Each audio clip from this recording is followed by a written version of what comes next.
जय श्री कृष्ण। मैं अनुसुया मालू, ज्योतिष भास्कर, आज आपको होलाष्टक के बारे में बताना चाहूँगी। आज 17 मार्च है। 17 मार्च से लेकर 24 मार्च 2024 तक यह होलाष्टक है। होलाष्टक यानी क्या?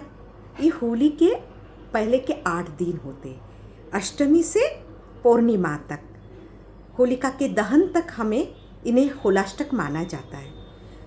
धार्मिक मान्यता के अनुसार होलाष्टक के ये 8 दिन वातावरण में थोड़ी नकारात्मकता ऊर्जा बढ़ जाती है बहनों, इसलिए इस दौरान हमें शुभ कार्य, मांगलिक कार्य को वर्ज बताया गया है। बहनों, मैं आगे ये भी बताऊंगी वर्ज के कारण। अरे देखो, आज अष्टमी के दिन चंद्रमा उग्र हो गया है। नवमी के दिन सूर्य नारायण जी उग्र होने वाले हैं। दसवीं के दिन शुक्र होने वाला है। एकादशी उस दिन गुरु महाराज होने वाले। द्वादशी बुध होने वाला है। त्रयोदशी मंगल होने वाले हैं। और 14 मंगल और 15 पूर्णिमा के दिन राहु महाराज। इस तरह से कोई ना कोई प्लैनेट अपना उग्र स्वरूप रखेगा। इस वजह से इन दिनों में हमें कोई भी नए कार्य, मांगलिक कार्य, कोई घर की वास्तु शांति, वाहन का लेना या शुभ कार्य के लिए कोई वस्त्र लेने जा रहे हैं, इस तरह का मना किया गया है, ताकि आने वाले समय में उन चीज़ों से हमें जो एनर्जी मिलेंगी वह इतनी शुभ नहीं मिलेगी, मानसिक अशांति प्राप्त होगी। इस वजह से इन 8 दिनों में हमें इन चीज़ को नहीं करना चाहिए। इस तरह हमारे धार्मिक मान्यताओं में बताया गया है।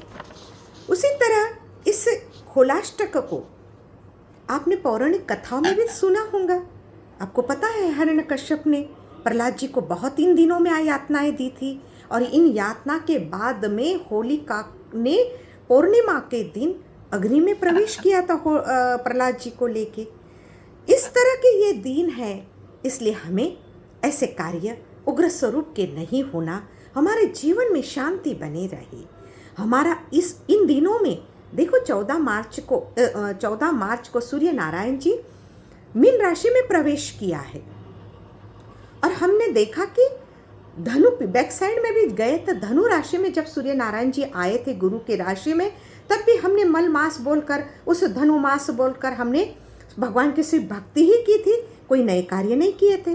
पुनश्च इन दिनों में भी होलाष्टक चालू हो गए और बोल रहे हैं कि हम ये कार्य क्यों नहीं करना। पीछे कारण मैंने पंचांग में जैसे ही इसका रीडिंग करती जा रही थी, वो बातें सब समझ के ली, और मैं आप तक पहुंचाना चाह रही हूँ कि जैसे ही सूर्य नारायण जी मीन राशि में गए कि गुरु अस्त हो गया, गुरु का कार्य हो नहीं रहा है, गुरु जितना पावर से काम कर रहा था तो वो कर नहीं पा रहा। और ये सारे चीज़ों को हमको गुरु लगता है।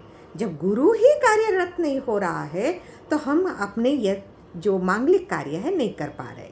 इसके पीछे सही साइंस यही है, यह आप तक को मेरे को समझाना था।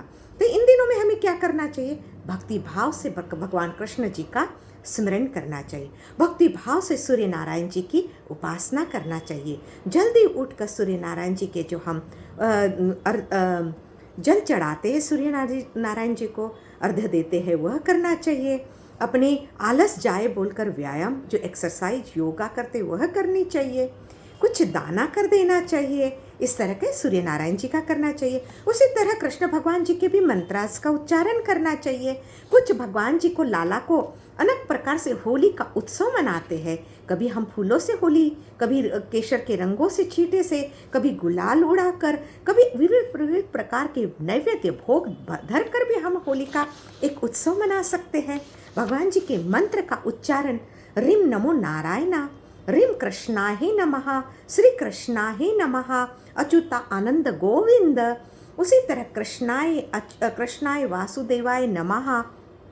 तो कभी कभी हमें मन के स्थिरता के लिए कभी किसी के प्रति द्वेष भाव न को, इसलिए कृष्णाय वासुदेवाय हरहे परमात्मने प्रणत क्लेश नाशाय गोविंदाय नमो नमः, इस तरह के मंत्र का उच्चारण भी करना चाहिए।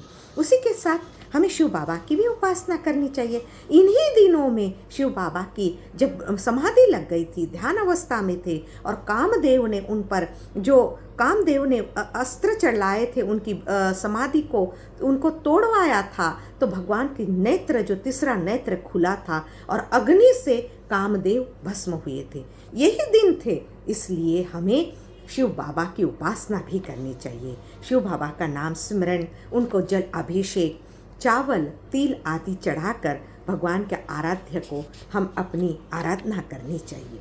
इन दिनों में जो नए नूतन कार्य को थोड़ा हो सके जब तक ना करें, और जो माने कि जन्म और मृत्यु के जो होते हैं, शांति होती है, कार्य होते हैं, वो तो चालू रहेंगे, उसे कोई भी ऐसे रोकते नहीं है, वह बरोबर समय उनके अनुसार करेंगे।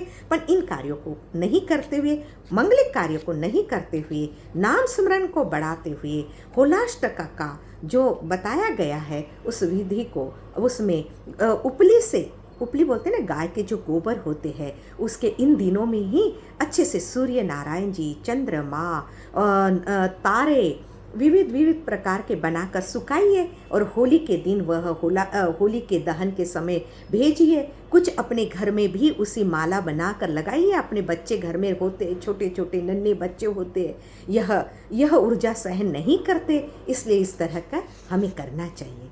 अनेक मंगल कामना प्रेषित करते हुए होली की शुभकामनाएं प्रेषित करती हूँ, और यह होलाष्टक आपके स्मरण में भगवान कृष्ण भगवान के और शिव बाबा के जाए, यही तहे दिल से प्रार्थना करते हुए अपने शब्दों को विराम दूंगी। जय श्री कृष्ण।